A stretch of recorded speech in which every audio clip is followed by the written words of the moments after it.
What I find is that when you get parents kind of in that unraveling season of life, it's actually really triggering as a parent because they're projecting everything of their own baggage and spiritual trauma onto their kid instead of letting their kid have their experience.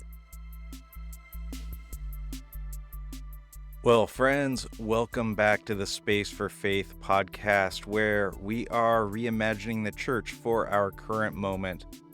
We've got a rich conversation coming up with Sarah Swartzendruber, who you just heard from.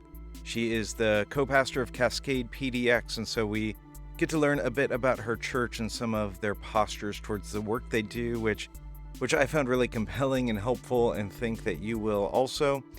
But she's also begun these cohorts for parenting after deconstruction, like talking a bit about the path of deconstruction, about those who have sort of like gone through that, and that ways that parents are reacting to the faith development of their kids because of their own experiences and their own trauma. And so we talk about some better ways to engage. I think you're gonna find it really helpful, the work that she's doing helpful. And then she talks a bit about like cohorts, that if that's kind of the space you find yourself in, or maybe you're a church leader and you need a place to point some folks to, that she's got some great work that we're going to point you towards. But before we get to that conversation, I realized that this is releasing the week of Ash Wednesday, the beginning of Lent, this 40-day period that's meant to prepare us for Easter, to anticipate the significance of the resurrection and of things being made new. And one of the things that we do during Lent is we remember our own finitude. And we do that in a few different ways. We do that in the way that Lent begins on Ash Wednesday. We do it in what we give up. I mean, one of the reasons that we let go of something during this time, one of the reasons that we give something up during this time, is in order to have this tactile reminder, like even in our own bodies, of our limits. And I was thinking a bit about this week, because in a lot of ways this week I've been reminded of my own finitude and my limitations. I mean, this past week we saw trans kids being put at even greater risk than this group of kids who's already living within a great risk. Like, they're being put at even greater risk. We saw Russia invade Ukraine, and we've wondered, like what does this mean for them? What does this mean for Ukrainians? What does this mean for Russians, that we've seen like Russians even protesting their government, coming out in these huge masses to protest for peace? What does it mean for them? And what does it mean for the world? What does it mean for Western Europe? What does it mean for us here? What does it mean for nuclear powers? Like, so many questions, and so much stirring in that. And I don't know about you, but every time there's something significant, every time there's something heartbreaking or traumatic, I feel the pressure to need to like say something and do something right away. And even I feel like, for me at least, social media compounds that. There's the pressure to maintain your voice in a certain space, or to speak out consistently, because you've already spoken out about other subjects, and so to be consistent, you're going to speak up about these things as well. Or maybe you have a large following and you're seen as a leader or an authority in a space, and maybe this is one of the ways that you lead. Maybe like you're not necessarily a leader on social media, but you are a leader in some area, and like you just need to have a voice, that you're like, this is one of the ways that I lead, is I put something out in order to lead there. Maybe you've even been convicted that it's like out of privilege that you have the choice to say anything or not say anything. And so there's this pressure to say something and to do something right away. And I'm not here to tell you what you should or shouldn't do in those instances. I'm no social media expert, which is probably pretty obvious to most of you. I mean, you need to follow your convictions. You need to follow what it looks like for you to steward the responsibilities that you've been given. I'll just tell you this, that for me, one of the things that I've been learning that I don't always have to have immediate responses, and I don't always know what I'm supposed to do, and I don't always have to know what I'm supposed to do. And that's not, sometimes I see people say things like that, And it's kind of followed up with like, well, God's in control. So it's almost like, so I don't have to do anything is what we're saying by that. Or like in the perspective of eternity, right? Like, have you heard, like, no, I don't, that's not what I'm saying. I actually think I'm called to do something. But there's this recognition of what my own limitations are, my own limitations in being able to immediately know what to say and being able to immediately know what to do. There's this priest, Father Martin Laird. He's a priest who's written and is known for his writing on contemplative spirituality, and I've found his work helpful for me. And one of the things that I've found most helpful from Father Laird is that he says that the opposite of a contemplative life is not an active life. In other words, it's not like that there are some people who are contemplatives who go off and they live as sort of like hermits on their own, these kind of like monks that remove themselves from society. And then there's like real life where all this stuff happens and you have your choice of one or the other. And he's like, no, it's not like that at all. Actually, you can approach the activity of regular life out of a sort of contemplative posture. And so he says that the opposite of a contemplative life isn't an active life, it's a reactive life. This reactive life that says that whatever the cultural noise is, whatever it is that's right in front of me at the time, like that dictates what gets my attention. Here's one of the things that he wrote. He says, one of the early realizations of the life of stillness is that the opposite of the contemplative life is not the active life, but the reactive life. Highly habituated emotional styles and lifestyles that keep us constantly reacting to life like victimizing victims, ever more convinced that the videos that dominate and shape our awareness are, in fact, true. I mean, is it any wonder that so many of us have come to think that we're election experts or policing experts and then infectious disease experts, and then we've all become foreign policy experts? We're just simply reacting to whatever noise is in front of us at the time. And so what do we do with that? I think Ash Wednesday and Lent might give us a little bit of framework for what to do, at least in this moment, maybe. And so some of you on Ash Wednesday, you'll go and you'll be imparted with ashes, or maybe you'll be doing the imparting, where a cross is made on your forehead, and then the words are spoken over you, from dust you have come, and to dust you shall return. And it's this reminder of our finitude, a reminder of our limitations. And Lent then provides us with this time to look around us and lament the things that are broken all around us. It provides us with a time to sort of posture ourselves in a way where we reframe the way that we're living from living reactively to instead living centered and grounded in the midst of all of the things that we're lamenting around us. And what we begin to do is we reframe that. That's a part of what happens as we give something up is this reframing. And a part of what happens when we do that is we begin to anticipate, and even we begin to cultivate an imagination for how things will be made new and how we might participate in that. And so Lent is it's like this period of anticipation of resurrection. But it's not just about moving towards a place where we're going to remember resurrection. The resurrection of Christ that's happened, we remember that. And it's not just a longing for when God will make all things new that we just kind of sit around and wait for.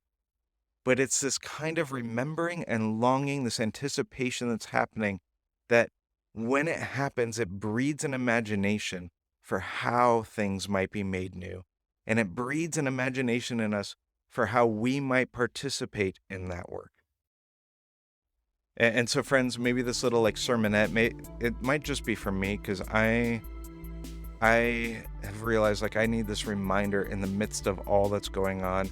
I need a reminder of my limitations, and I need a reminder to recenter myself, to not live reactively, but instead live in a kind of grounded and centered way where I can begin to cultivate the imagination for how I might participate in making all things new. And so, friends, grace and peace to you this first week of Lent.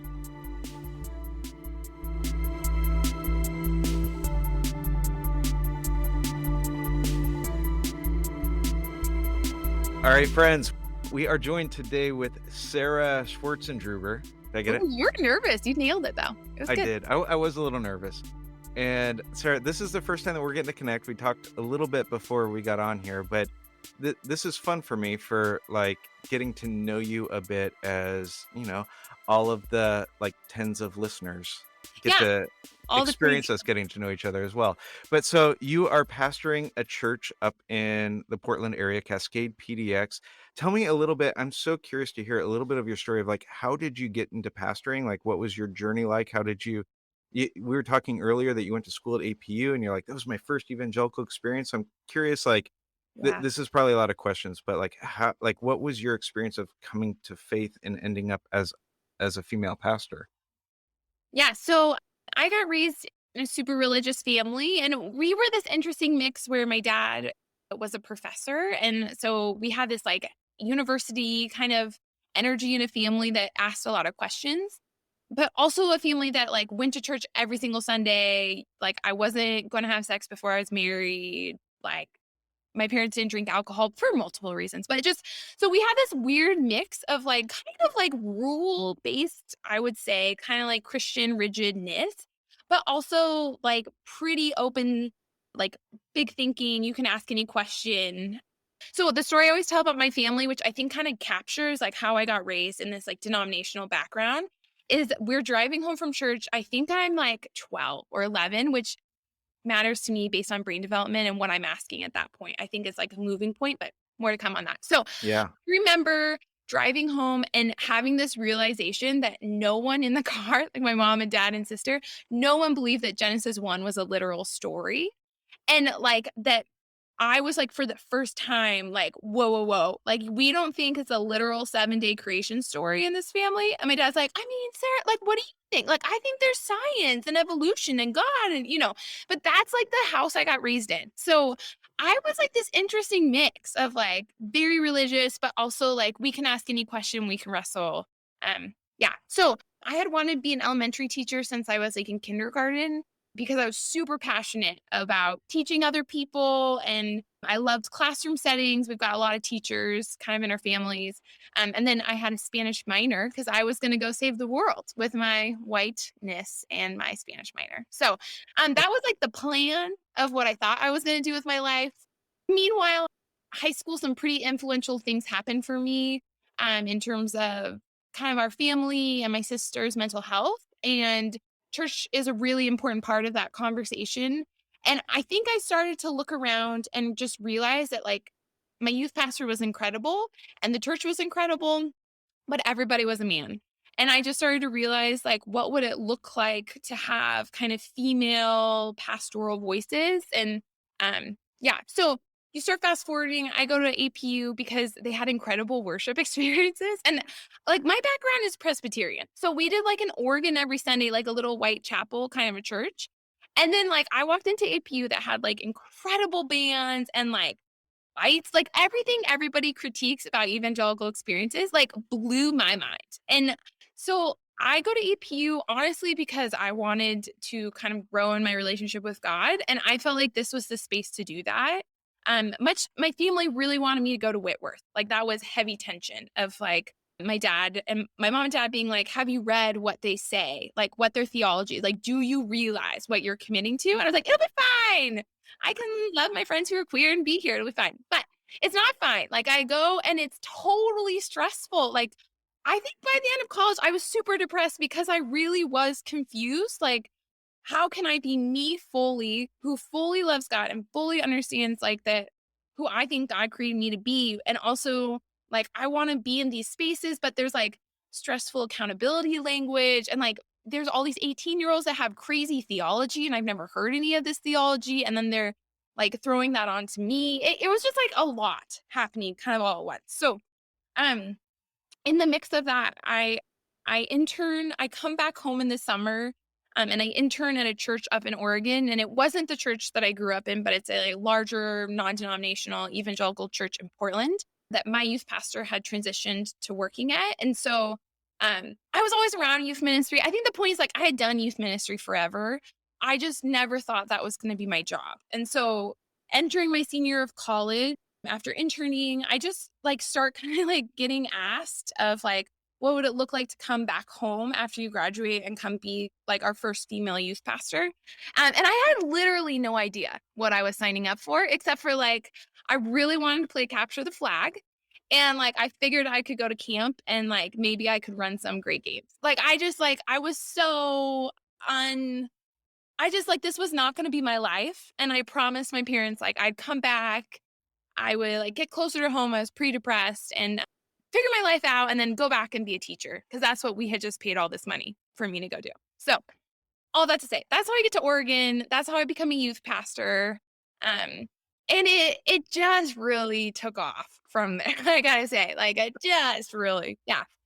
I don't know if that helps kind of speed us up. Then I go to seminary, and then that church literally falls apart in many ways. And I think I learned some of the really ugly backsides of church and like really, yeah. So my boss is having a non-consensual relationship rape basically with my Mm. secretary who's my age. And I think really wrestling with like, was he grooming me? Like, did he actually think that I was like supposed to be called to be a pastor? Or was actually like it just about me being this young female? And so Oh gosh. I like really messed with my mind for quite some time. Yeah. I feel, yeah, I've done a lot of therapy, so I want to just like own it. Like I've had to do a lot of therapy through that part of the story, but kind of like in that and being in seminary and really realizing like, no, like I want to do church because like there aren't a lot of individuals that look like me or I'm not like the heady theology human. I'm passionate and I like want to study and I'm intelligent, but that's not all who I am. I'm a people person. And so that's what got me into pastoring. And that's what ends up helping me start Cascade, the church we co-planted. And so yeah, that kind of gets us to where we are. And then Kurt and I's church is like totally the opposite, right? Like Cascade started, we didn't know what it was going to be. And then like, but we're all these like very hurt little fragile beings who are like not sure if like we want to be in church after that whole like, yeah, because the church ends up like they fire the guy, my boss, but then he just like picks up and moves across the water, which is 15 minutes to Vancouver, Washington, and like gets a church job there. Yeah. And Yeah. so I think Which is a common story, 100%.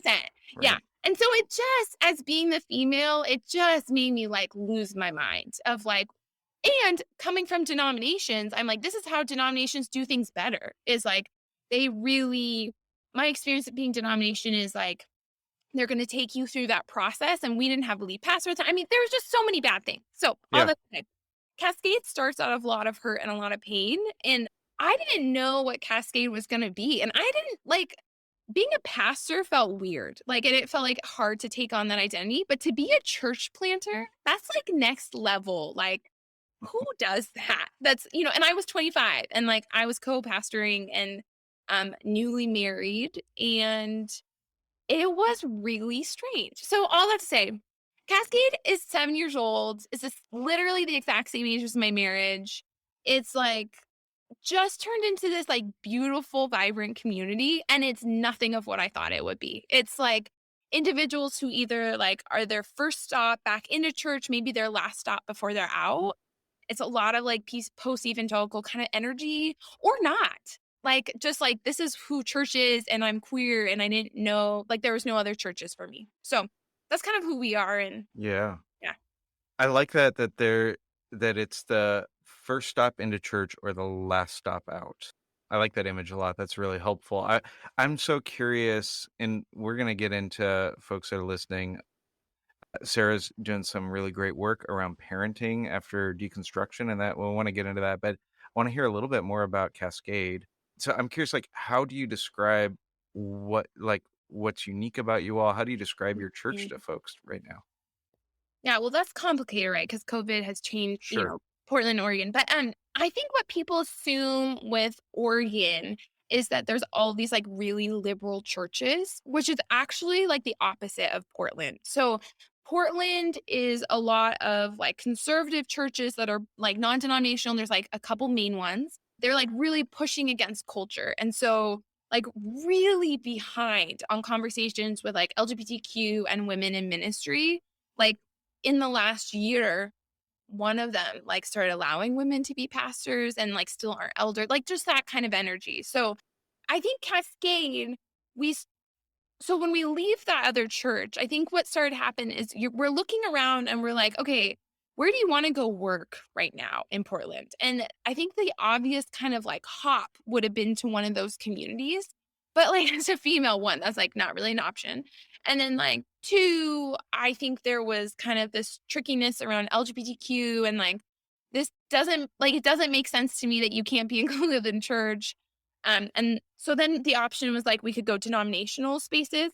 And to be honest, a lot of the denominational spaces didn't have this figured out. Like they were still kind of like all wrestling. And we had just come from a church that fell apart. Like we did not want to walk into another system that was falling apart. And so I think Cascade is kind of that hybridy space, right? Because churches that are non-denominational have a denomination. You just like, we're just not saying what it is. And so I think like if I described us, it would be like a community of people that probably only come like one time a month. Like we're not the every single Sunday type, which is really hard to create energy Yeah. around. And also just like incredible individuals who curiosity, like our five main things would be like curiosity, diversity, advocacy, intentionality, and prayer. And so like those are the heartbeat of Cascade. It's like deeply love Jesus, deeply like want to understand what it looks like to know the divine, but like also pretty confused what that looks like with this new theology and kind of like have normally shifted in some way, which is funny because I'm not fully that, right? Like I'm pretty by the book. Like I would go to church every Sunday probably if I wasn't a pastor. Like I love church. Like it's a pretty easy place for me as a straight white woman. Like I make friends easily, like, it's worked, right? And so, I think we always laugh at that, like, I'm not necessarily that, and, yeah, in Mm. some ways I am. I think there's been some major things in my life that have kind of influenced, like, theology for me and conversations around God, specifically within grief and losing my dad and, like, how church doesn't know how to talk about death and how we've kind of, like, erased some of those conversations. So some of that, I would say, like, has forced me into my own forms of like, is my faith continuing to shift and grow? But I think more so, Cascade is all about the journey and how can we be on this journey together and look at each other and being an intergenerational space. And that's like what I'm passionate about. Is like I could make friends that are my age and be around them all the time in churches or in my like little circles of life. But church to me is intergenerational spaces. So I want to be around the Ann Connors, who's in her 70s and loves me dearly like, I wouldn't know Anne without Cascade. So, yeah, that's kind of who we are. The there's so much there. Sarah, you have so much energy, I do. and It's you true. do. No, it's wonderful. I love it. And I have all these thoughts that like keep stirring up different things that you kind of go on. One of the things that's interesting to me is, you know, you're a millennial, you're also like working with people in deconstruction processes and Yeah. stuff. And it's fascinating to me that you would also then be in like sort of those categories and the way that those categories get pinned and would also then say in the next breath that you love the church and you're like, "Oh, I would just keep showing up there." Like, that's fascinating to me. Do you feel like in the conversation around millennials' engagement in church and the deconstruction stuff, do you feel like there is something that's actually missing about, like, that group of people doesn't want anything to do with the church, they wanna burn it all down, they just kinda wanna walk away? Do you feel like you're kind of an outlier? Well, that's a good question. Okay, in some spaces, I feel like an outlier because I think because I never had, I assume we're going to talk about like this model of deconstruction. If we go off of Kathy Escobar's model of deconstruction as kind of the language and lens I'm looking at, I think I was asked to be a critical thinker with my faith throughout my entire childhood. And so to me, I could ask any question. It wasn't outside the bounds of Christianity. Like that didn't make like it didn't ever force me out.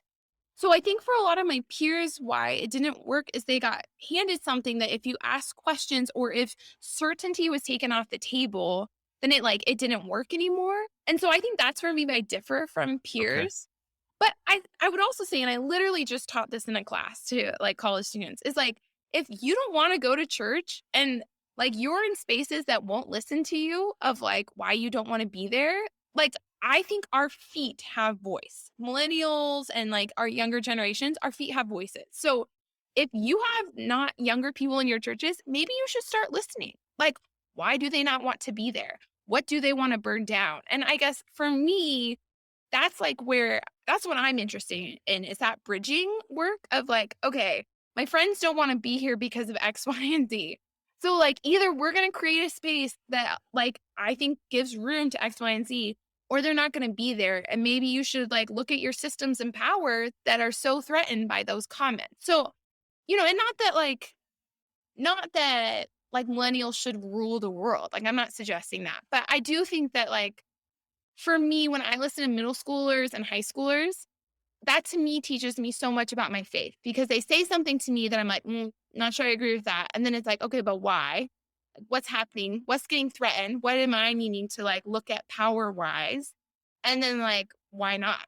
And like, Hmm. why not let them be the voice? So I don't know. I'm probably non traditional in that way. That's great. No, it's actually really helpful. So push into a little bit, like help us understand. You talked about Kathy Escobar's Yeah. framework for deconstruction. Like, do you mind unpacking that a little bit? Yep. Yeah. Yeah. So I met Kathy in Colorado. She's another female co pastor, which is great, which obviously makes me interested in her. She wrote this book called Faith Shift. And in that, she presents this model of kind of how you go through these faith shifting conversations. And that really resonates for me because I just didn't have the language for what kept happening in my church. And I didn't know how to talk about it. And so I saw this model and I was like, yes, this is exactly it. So she talks all about this kind of journey where you start in the space and then you're at, you start to realize like, oh, I don't know, I agree with something. But then you ultimately return back because your friends are there or it works for your kids or your partner or whatever. And you kind of start going on that pattern back and forth until you kind of get to this breaking point where you start to realize like, no, why can't my queer friends be in the pew next to me? Or why aren't there women speaking? Or whatever, like, why aren't there Black voices in this space? Or whatever the thing is that's like kind of that breaking point for you. I think that what happened in the United States is like COVID, George Floyd, like some of those things happened. And this is what started happening for people in church. They're like, oh, I care about this. Why doesn't my church? And so then you go on this process of like kind of start to unravel and realizing like you've got a lot of questions. Maybe how you made God be in this nice box no longer works for you till you get to that point of severing. So I think some people really need to remove themselves from church for a portion of time, which is like the unpopular thing we say at Cascade all the time. We're like, hey, actually, I think like maybe you don't need to be in church for a minute. Like, has a pastor ever told you it's okay to not come? Hmm. Which is a lot of my church. Great until not, right? Because then, like, how do you do anything if nobody shows up? But it's fine. Right. Yeah. And how do you have money? You're telling them not to show Oh, up and to give. Like you're breaking all the models. yeah, and we don't. That's more of the story. But anyways, so then you go into kind of like your separation time, and then the final part is reimagining, and that's this like spiral curl up, and so that's what I'm passionate about because what I find is that people that are in deconstruction conversations is that they get really stuck in like burn it all down. Let me tell you everything that's really bad about the church, which is important, right? I think that's really important. But when we miss the reimagining, I actually think we don't actually do the full process, the full journey. And it actually kind of shorts a lot of us of like what I actually think faith is, which is an experience, a journey. It's not something that's like one and done. I'm not making a new tidy box. I'm asking critical questions and I want to reimagine my faith forever because I want to grow and change. I don't want to be the same. So, all that to say, so that's kind of like the model that I started to see and look at. And when I started to put that into Cascade realm, for me as a pastor, it made me less frustrated that I kept having the same conversation with people over and over that was all about kind of everything that was wrong with church and realizing that they were just in that unraveling space, which is a lot of who my church is. And that like that is actually what I think I got called to do is come bridge kind of that conversation and listen and being a caring individual and then um kindly nudge individuals that part of the journey is growth also. And so maybe that's where they need to be today, but we don't want to be there forever. Right. So, yeah. Yeah. Can I ask, what does some of that kindly nudging look like? I'm really curious how you create space for people in the like these things are terrible, they suck, or I've been sold a bag of goods, and Mhm. then, like, how do you move people, or do you move people towards reimagining? Is that something you move people to? Is it something you just create vision for and space for? Like, No, we what try does that to. look like? Yeah, well, our whole thing is safe to be safe to grow, right? So we have to be Okay. safe in this Can you space. say that again? It's safe to be safe to grow. Okay. So I feel like a follow-up statement someone would say is you can't create safety. You can't force safety, which I don't disagree with. But we're talking about like our ideals, like I have to feel safe in a space to be willing to grow in a space. So I'd say kind of the two big things that we do to nudge would be one, I'm a pastor, I'm not a therapist, and I don't try to pretend to be what I'm not. And we have like people that are specialized in spiritual trauma that we quickly refer individuals to, like, hey, these actually would be the right people to talk to, not us. So that like individuals keep doing their own work in a qualified space, right? But like pastorally, I think for us, it's like, we have book groups that are we're trying to talk about all these issues all the time of like, how do we keep reimagining? And then I think also like we're doing this in like different realms, right? We're doing this in like pub theologies where we're talking about theological concepts, helping reimagine. And if I'm facilitating conversation, I can ask enough questions like, yeah, but why? But, let's keep going, like, let's dig in farther, like, not just burn it down, right? Yeah. And that's for me too. Like, I can critique easily, but it gets tiring to critique all the time. But also, if you're there and that's what you really need to do, I can make room for you to do that. And I'm not threatened, right? Like, that's not too much for me. They're not too much. I think it's like this both and experience. So Mhm. I don't think we're perfect at it, but I think we're passionate about it. Maybe it's the better way to say it. I So, love that. I yeah. love that. It's really no, it's really helpful. And so one of the things that's interesting that you're doing is this work around parenting after deconstruction. Yeah. And I was super intrigued by it because one of the things that I've been encountering are a lot of folks that are trying to figure that out in different kinds of ways. You've got people Yeah. who, because of the baggage that they inherited, and Yeah. they don't want to give that to their kids. And Yes. so they're like, I just don't do anything. I don't do any kind of like spiritual engagement with my kids at all because I don't want to give them anything. Or Yeah. I'm engaging with churches that same things happen with, like, say, their youth ministry, that their youth ministry doesn't want to recreate what the parents had. The Yeah. parents are reacting against that. And so they end up having a youth ministry that has very little like sort of Christianness to it. And there's this like, I don't want to, but the parents are showing up at church for a reason. Yeah. They're reimagining things, but they don't want to pass on to their kids the stuff that they had to unpack, right? So, like, what does that even start to look like for Yeah. parents? And is that a common experience? Is Well, that just me yes. projecting? Nope. Okay. You literally just listed everyone I talked to. So yes, that's it. Yeah, I mean, just you say it, I'm like, "Oh, this makes me so excited. I can't." So we plant this church, right? And when you plant a church and you start a church, it's kind of like, and when you co-pastor, it's like, okay, you do these things and I'll do these things because we're just like attempting to survive, right? And so in that, my background is elementary education, which I said like that was the game plan. And then I have been a youth pastor for 4 years. And so when we plant Cascade, I take over all student and kids, everything. And so when we planted this church, we were like, you have to have really good kids and student theology. Like that's so important because adults kind of think what they're going to think. Kids and students are where you're making influence, right? And so that's what I'm interested in. And so I started looking around and basically what if you've been in progressive spaces is there's not great kids curriculum. And illustrated ministry exists now and some other like one-off things, but they didn't exist when we started. And so basically, since day one of Cascade, I started writing our kids, like all 0 to 18 theology was all me. And we run like 4 classrooms downstairs and we have middle school, high school youth group. So we like do the full thing. And we had to kind of start asking like the whys. And that's exactly like why it was important to do so. Because what would happen is we'd have these parents coming to church and they'd say, like, I think I want to be here. I have no idea what to do with my kid. And so they would do the what I call the you do you theology, which is just like a free for all. Yeah. And like would then their kid would be downstairs and we would have a Gen 1, right? A creation story lesson. And they would be incredibly stressed out. They would come back to me and be like, oh my gosh, why would you teach that? Like, I trusted you and like you taught my kid this Gen 1 story. And so what I started to realize was like, just because this is something I've studied and I'm crazy passionate about it does not mean that like parents have kind of the language around brain development and why we're doing what we're doing. So there's, I think, like one method of thought that progressive church is doing where like nuancing kind of every step of the way. And I don't like, I'm not interested in criticizing other versions, I guess, of how people are doing things, but I think that's just kind of one of the models. And Cascade, our whole model is how do you ask kids to be critical thinkers every step of the way? So curiosity is one of our core values.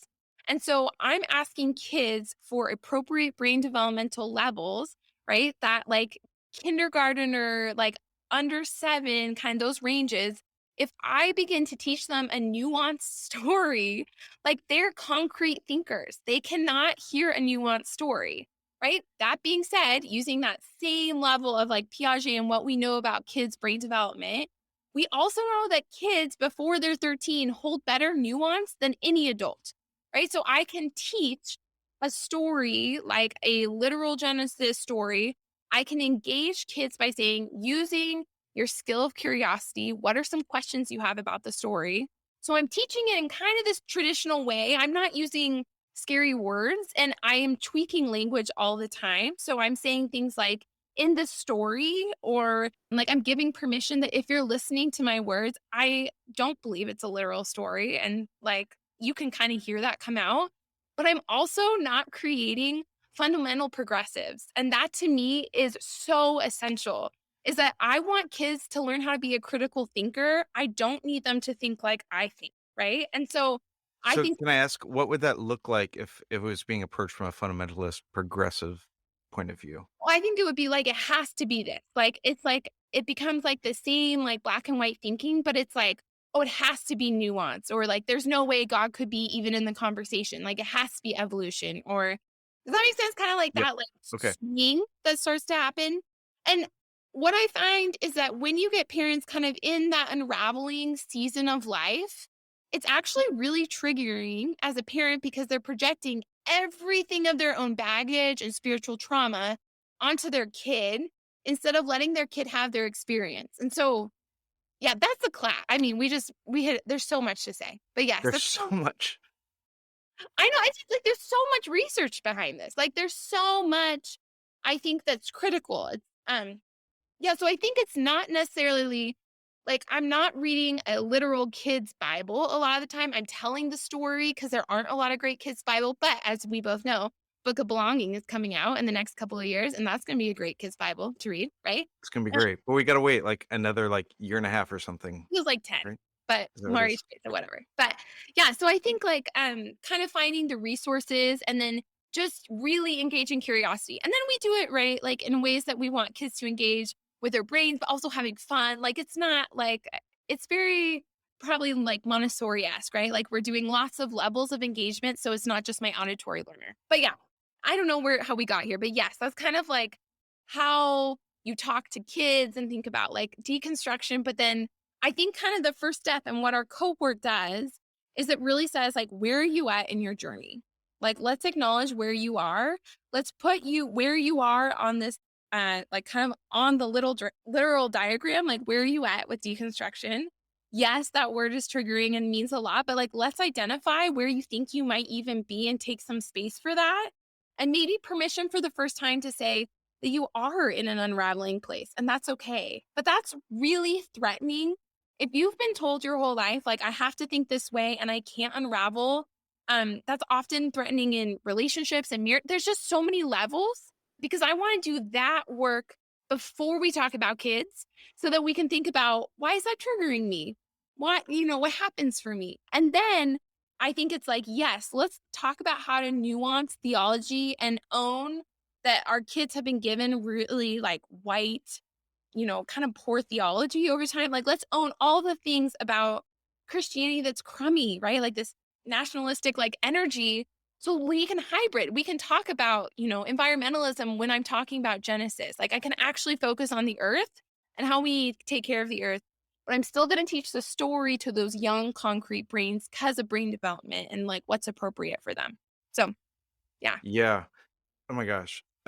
I keep having you genuinely have so much that you say, like so many layers of things in what you're saying that it like raises so many questions for Yeah. me. But Oh, sorry. well, no, it's wonderful. I actually really appreciate it. One of the things that I immediately began thinking about is, so you're able to do this in your church space so that Yeah. there's a different kind of thing. I'm thinking about parents that are in spaces that are much more evangelical, Yeah. where their kids are sitting through a curriculum or something where they come home and they're like, "What do I do with this? Do I like just stop having my kid go to that and I'm gonna be and I'm just gonna talk to them about those things? Do I have them go to that and we debrief it? Yeah. How does or even like my kids are older and they're in youth group and they're going to this youth group because their friends are there, Yeah. and I'm not stoked on all of what's Yeah. happening there, but like they're choosing that and I'm stoked that they're choosing that. But like Yeah. how so like what do you do with your kids are in this a different space than where you are? So it's not necessarily that you're being triggered because you're at this great church that's thoughtful and is creating curiosity for your kids and you're like, oh, what are you doing? But instead it's like, I actually am in this different place, and but what my kids are, they're getting something like, how do I make sense of that? What do I do with that? Yeah. So the whole goal of the cohort after you've identified is then to empower parents. It's to me, it's saying like, look, I get why church is problematic. Like I'm a part of the system because I'm a white straight female pastor and I want to like own that. Um, but I also want to like reimagine something different, which is why I'm still in church. And I don't want to, I think some of that millennial, like, I'm sick of complaining about it. So I'm gonna go do something and start something different. Um, but that being said, right, like in our cohorts, what I keep hearing is exactly what you're saying, which is like, I am in that conservative evangelical space. What now? Um, and so I guess my whole thought is like, look, church gets your kid for like an hour a week, and you are a parent 7 days a week all the time. And I acknowledge that it's really hard to parent, but I actually think that conversations around God and kind of shifting some theology, or maybe even if you haven't done any spiritual conversations at home and your kids are like late high school, college, or whatever, that you can kind of go back and kind of start some of those conversations in kind of simple ways. And so I guess that's what I'm passionate about because I don't necessarily think church is going to be what a lot of my peers are going to do moving forward, which means spiritual development needs to be something that parents feel capable of. So, in my parenting after deconstruction Instagram, I'm trying to put and pump like theology 101 out there of like, hey, I went to seminary and these are some of the simple things they tell you that can help you guide where you want to land, and maybe they could shape conversations at home. So like I want to think about God at home and I want to pray, but like dear Jesus, like that prayer isn't working for me anymore. So I guess for me, reimagining would be like, could you take a walk with your kid and notice creation, and somewhere in that conversation talk about the divine and think about like the tree and kind of this interconnectedness of life and the weather and some of those simple conversations that sound so silly. But I really deeply believe like our lives are spiritual and theological. It's just like, do you want to notice it with your kid or not? And so I think to me, while I could not go to those churches anymore because my theology is just not there and I get ragey and probably would sound really critical, or, I can't. My husband would kill me on the drive home. I'd be just like, ah. But that being said, like if you're in that space, I don't think that's bad or wrong. I think we need to really remove some of that shame language. And I think those that have maybe like deconstructed or more progressive spaces, we're really good at being really shaming to those of you that are stuck in the system. And instead, I guess my statement back would be, okay, how are you empowering your kid at home? How can Yeah. you reinstate some conversations and ask maybe the critical thinking questions that aren't happening in those spaces? Um, you know, like, did Jesus need to die on the cross? Oh, like that's a middle school and high schoolers love to poke questions. Just let them do it. Like they want to burn it down. Let them try. I think it's a good conversation. Yeah. I've been shocked at, because I was originally youth pastor also, and my Mhm. kids are teenagers now. And I will be shocked at when we are talking about something that they're learning in the church space. And I'll just ask them like the simple question of like, well, what do you think about that? Yeah. And how much critical thinking they do have around it, how much they're like, oh yeah, I don't buy that at all. And I Yes. was like, gosh, did I waste my life as a youth pastor thinking all these kids were like, that I was so masterfully teaching them and that they're going home and they're like, that guy's full of BS. Like, But right? But they're critically thinking, and so to yes. me, that's the win. Because we see, like, that 12-year-old start shifting, right? What we know about brain development, they no longer actually hold things as nuance. This is the tricky part about that brain. They Okay. can critically think, but they can't nuance in the same way. So they're gonna choose who their friends are, right? And they're gonna, like, stick with their clique is, like, the way I think about this. So, right, like, a younger kid will include anyone because, like, you're in the space, so do you wanna play with me kind of a attitude? This is where we start to shift away from that thinking, and it's, like, this weird mix of, like, I can't nuance theology, but also I'm, like, a better critical thinker than I've ever been, and so I feel like you have to hybrid that and almost meet them in that, like, that energy of, like, you see some weird hypocritical things in the Bible, let's list them. Why is like Matthew and Mark? What's different? Like, what are different about the gospels? What do we see? I think that's where you start to, like, get those students to, like, Venn diagram and actually point out the problems. They love that stuff. And it's great. They're still engaging with me. That's a win. They'll Yeah. remember it. So, okay. So I get the critical thinking piece. Now I'm kind of curious about, I'm thinking about, you're talking about your church being intergenerational, like that you need these different kinds of people. The only reason that you be in relationship with them is Yeah. because of the church, which I think is like wonderful and beautiful. One of my visions for the church has always been Galatians 3, neither Jew nor Gentile, that it's like, this is the place where like you are forced to be in community with people who you wouldn't necessarily choose otherwise. Yeah. And because we have this common table. I am seeing that be really, when I think about like teenagers is Mhm. probably like the frame of reference that's easiest to think of this. I'm seeing that be incredibly difficult there because it feels like there is a bit of an exclusion that's there. And when you Mhm. start moving into like, okay, some critical thinking, things like that, like I'm not going to be with them because they're homophobic. So Mhm. like we'll go to camp together, but they're not going to be in my cabin and I'm going to go Mhm. over here, or like they've got a Trump flag outside of their house. They are bigoted a-holes. I'm gonna whatever, Mhm. yell at them. Mhm. And like how are we building the capacity, or can you at teenage years build the capacity to live around a wider table? Mhm. Should we be trying to do that? Like what? Yeah, that's a good question.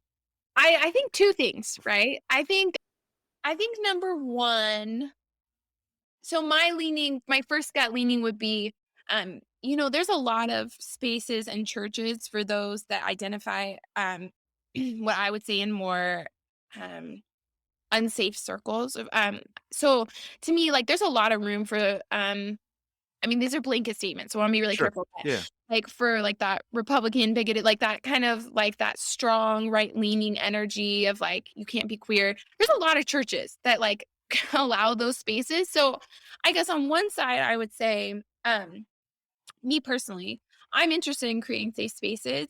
This younger generation, they are not they're not gonna, like, let us do that. They're like, "This is kind of like a little bit." I think, like, start with, like, "This is the way." This is where we're going, and if you wanna come with us, great, but, like, we're not gonna do some of the exclusion that, like, the previous generations have done. Like, I've had high schoolers say to me, "Sarah, you're millennial.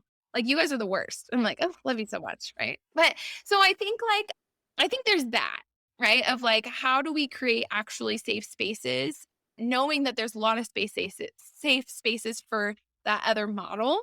And then, but I hear what you're saying, which is like, okay, but actually there's this backwards kind of energy, right? That creates, again, fundamental progressives that Yeah. says, like, if you A don't new think kind of the right, exclusion. 100%. It's just the same thing, but a little bit differently packaged. And so, to be honest, in my church, uh, that's like my church energy. A lot of my high schoolers, like, they are inclusive and, like, they do want to elevate, like, people of color voices, and like it is a very different energy. And so we're doing what you're talking about. Like, like, our messages are not about how can you be more inclusive, because they are teaching me how to be inclusive, right? They're defining new phrases and terms for me literally every day. We're doing the work of, like, what does it mean to have a relationship with Jesus? And, like, do you want to have a relationship with Jesus even though it's looked like this? And when you have a relationship with Jesus, that actually looks like loving your neighbor, like loving self, loving God, loving others. That's like the thing I say to them all the time. And so it's actually doing a little bit of that, I think what sounds more fundamental conservative language, like that relationshipy language. And if I love Jesus and if, or the divine or whatever we want to call it, because I could care less what the title is that we're calling like creator being.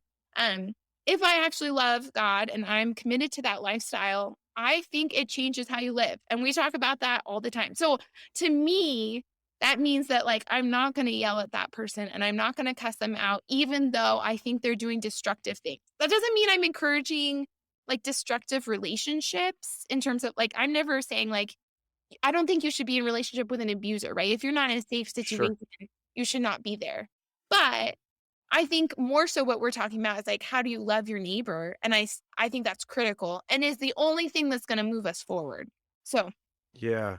Yeah, I think for me, a piece of it is as I think about, like, my kids, for instance, I think one of the things that I think about for them is, like, what does it look like to help them see the divine in other people, to yeah, give dignity to other people? yeah, And the hardest people to do that with are the people who you disagree with the most yep, and who may be trying to cause you the most harm. yeah, And, like, how so I think that's one of the things as I think about my teenage kids, that's one of the things that I would say is at the forefront of my mind is constantly like, how am I helping them to see the dignity, the imago Dei, the yep. beauty that maybe is underneath a bunch of stuff, but is there in people that for them are an other. Totally. But you have to do your self-work to get there, right? Like, Yeah. you have to not be threatened and triggered by those conversations and spaces, I think. I mean, to the best of your ability to present as your fullest and truest self to be able to even ask that question of your kids. Because if you haven't done that journey, I don't think the awareness is even there because you're just reacting against like, no, that hurt me, that hurt me. Uh, Yeah. so that's why I think that initial part of this cohort is essential. Like, you need to know that a bunch of people in the United States right now are having the same conversations you want to have, right? Like, for those of us that feel like I'm the only one or no one else in my church is asking these questions, like, there's a lot of people asking these questions. Number two, I think then it's like, okay, now how am I going to even like acknowledge that I can do my own work here? And then I think this is just the beginning, right? Of like wanting to grow to be our best selves and continue to be who God created us to be, And then I think what you're hitting on the third part is like, okay, now how do I actually go do this with my kids and not create this fundamental progressive that it's like very like, this is what the way and this is it, and just packaging a little different. And to me, like you're doing that with your kids if you invite them to something different, like that fourth way, which is like that critical thinker, like we can be in situations, we can bridge some of these conversations. People are good. Like, I don't think people are bad. I think people are mostly good. So, like, how can we see God in individuals and talk about it as a family? I mean, yeah, to me, that's like the best. Cause It's like good. we have to teach our kids how to do that. And I have to be able to be in those positions too, and Yeah. like deepest hope is that one day my daughter can be around other individuals. I mean, I hope that like people aren't talking about how women can't be pastors in like that point in time because that seems like I don't know, 100 years old. But if she is, I hope that she can just be like, you know what, my mom created me to be brave and strong, and like I love that you don't think that like she can be like. I just hope she can bridge that language. To me, that would be like the deepest compliment of a parent. Like she's okay with who she is and what she believes and know that God's present in that, but also she can be in any space and be confident in who she is too. Yeah, she's secure enough to be able to do that. 100%. That's a really It's like attachment theory, right? Which is like a whole nother piece of this. Crispin Mayfield, everybody read his book. It's coming out soon. Oh, yeah, they're up in your neck of the woods, huh? They're at our church. Yeah. Christian's They're at your great. church? Okay. Yeah. So you've got this Instagram account you were saying Yes. that's and it's Yep. parenting Parenting. after deconstruction? Yeah. It's a mouthful, just like my last name. Yep. Yeah, so I made this Instagram mostly because I didn't want my name, like, I just never wanted my name associated to anything, and so then I was like, "If I just hide behind this Instagram, maybe it'll work," and it turns out people need to know who you are to believe that you're worth listening to, so, yeah, that's the Instagram I mostly try to hide, but, Okay. yeah, and then Eh we have a parenting cohort, yes, so we've please. done a fall cohort, we've done, a winter cohort, both had about 30 something people go through it, and then, we're gonna do a spring cohort, which is in April. So we have a Sunday option and a Tuesday option. Yeah, And I'll what leave. is it like, what's the cohort look like? Yeah, so it's 4 weeks. We're changing it. We were doing 1 hour and we're moving it to an hour and a half to allow for more discussion. So we'll do some of this. Like I'll give you some content and then you'll be put into a smaller group of 3 or 4 people that hopefully you get to know and journey with over the 4 weeks. And we're really trying to learn from one another because I don't have the answers. I'm not like, this is not solved or figured out for me. I have a lot of research and I just want to put it into your mind and start the conversation. And then those of you who have been parents much longer than me, go figure out the answers together. So yeah, that's kind of the goal of the cohort model. Yeah. I love that. So where do people find out about that? Obviously on your Instagram. Is there It is somewhere else? new. There's also parentingafterdeconstruction.com. All the sign up information is on there. Okay. Parenting After Deconstruction on the Instagram, parentingafterdeconstruction.com. I mean, you're not using your name, but you're at least consistent. I am. So it's really what I want to call is reimagine parenting after deconstruction, but that's way too much. So sometimes I just shorten it to be reimagine. Yeah. You know how it is. So yeah. Sarah, where are there other places people can find you? Where do they find your church? Where do they pay attention to other stuff that you're doing? Yeah. So Cascade Church PDX is a church that I co-pastor in Portland, Oregon. You can find us on Instagram, Facebook, literally everywhere. I think on Twitter, someone else runs it. I'm not good at the whole Twitter thing. Maybe Sure. the other one. Yeah, there's some other like things that might be coming with, trying to think about how to get curriculum into people's hands. Like if you want to do this model, but nothing to report on today. So Okay. Okay. Good. Well, I'm really grateful for you. I'm grateful for the work that you're doing, the energy that you bring to all of this, the thoughtfulness that you bring to all of this. And I'm really glad to get to know you some. And I hope that this is the start of a friendship for us. Oh, thanks, Mike.